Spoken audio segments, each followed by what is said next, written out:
Hey guys, and welcome back to another Star Wars news update. I hope you're all having an amazing day.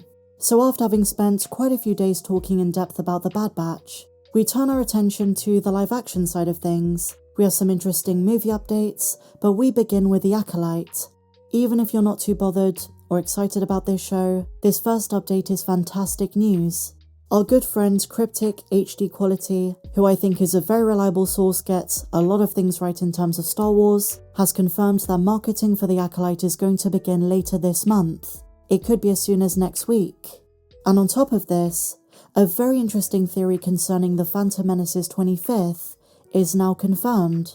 Along with the re-release of Episode 1 in cinemas on May 3rd weekend, they're going to show an exclusive scene from The Acolyte, an exclusive preview, just before the movie starts, in cinemas. This is a fantastic marketing tactic, and if you think back to 2022, they did the same with Andor Season 1 at the Rogue One IMAX re-release. So similar thing, an exclusive look at the High Republic show set 50 to 100 years before Episode 1 is going to be paired with the Phantom Menace 4K 25th. And they've also corroborated, and here's the bit you're gonna love, it's not just Episode 1 they're re-releasing, but the entire George Lucas Skywalker saga, Episodes 1 to 6, the original trilogy, and the prequel trilogy. The US and Canada are confirmed. I'm hearing rumours, the United Kingdom, Ireland, and Europe are also getting it too. The return of the best Star Wars movies to cinemas, and a cinematic preview of The Acolyte as well. But in terms of the trailer, that might be as soon as next week. Marketing begins this month. I'm so hyped, and I will be covering more as it releases. So moving on to our next Star Wars movie update, The Mandalorian and Grogu. Brendan Wayne wants to set the record straight. Despite Pedro Pascal's very busy schedule, due to the monumental importance of Mando coming to the big screen, he still expects him to be involved. We know he's going to be the voice of Din Djarin, but he was not on set in Season 3. And so Brendan Wayne says Pedro Pascal's return is inevitable. In spite of the busy schedule, he'll work around it. I really hope this is true. Pedro himself has shown excitement for the movie and expressed desire to be involved. And so now guys, I can't believe we're here again. Patty Jenkins claims she is back working on Rogue Squadron. It almost sounds like a joke, because we've been back and forth time and time again with this movie. An update every few months saying it's cancelled, it's on again, off again, then it's uncancelled. And then last year at Star Wars Celebration, Kathleen Kennedy said, it's still a possibility, and they might integrate some of the plot into something else. Some of us theorized a subplot based on Poe Dameron in the movie by Sharmeen Obaid-Chinoy, but no. Now Patty Jenkins says she is back working on the film. This comes from Collider.com. In a stunning turn of events, I would say so, Patty Jenkins has claimed that she signed a new deal with Lucasfilm and Disney to restart work as a writer and director of Rogue Squadron, a movie announced back in 2020, and this was agreed just before the summer strikes. Jenkins, who left the role in order to make Wonder Woman 3, spoke with the podcast Talking Pictures that she had signed an agreement to return to the galaxy far, far away. But for their part, no surprise here, Disney and Lucasfilm have provided no further updates. And I find it really a shame that Lucasfilm doesn't announce things like this.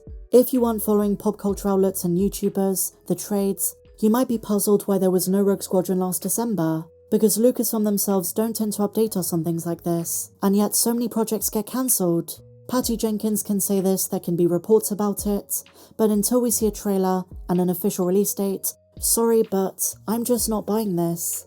Rogue Squadron was first announced at Disney Investor Day 2020, when Disney and Lucasfilm were still trying to define the future of the Star Wars universe post-Episode 9. But very few details followed, other than it was about a new generation of rebel fighters as they sought to become the best flying squadron in the entire galaxy. Jenkins was announced as director, and there was a short teaser that followed. Jenkins said she wanted to create Rogue Squadron to fulfill her ambition of making the ultimate fighter pilot movie, a dream inspired by her late father, and it seems as though it was Patty's dream to make a Star Wars movie that was both a high-speed thrill and a love letter to the X-Wing series of books. So here's the quote. So when I left Star Wars to do Wonder Woman, I thought maybe I'll come back to Star Wars after Wonder Woman 3. So we did a deal for that to happen, but I thought I was doing Wonder Woman. When that went away, Lucasfilm and I were like, oh, we've got to finish this deal. We finished the deal right as the strike was happening, so I now owe a draft of Star Wars and so we'll see what happens there.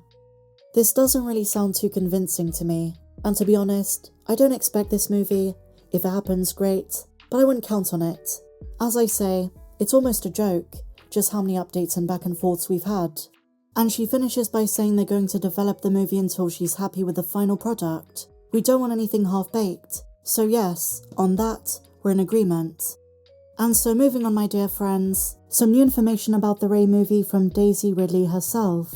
Daisy says there are new characters in the movie, but probably no kids for Rey. There was a rumour going around that Rey and Finn were going to have children in this film, but she seems to debunk it for the most part, and it's kind of just fan math. So here's what they said. Han and Leia had Kylo Ren, aka Ben Solo, so in the continuation of the sequel trilogy, is Rey gonna have kids? Daisy responds. She says, quote, I would say she probably doesn't have children, as she's a Jedi. Well, you never know. Star Wars canon does change from time to time.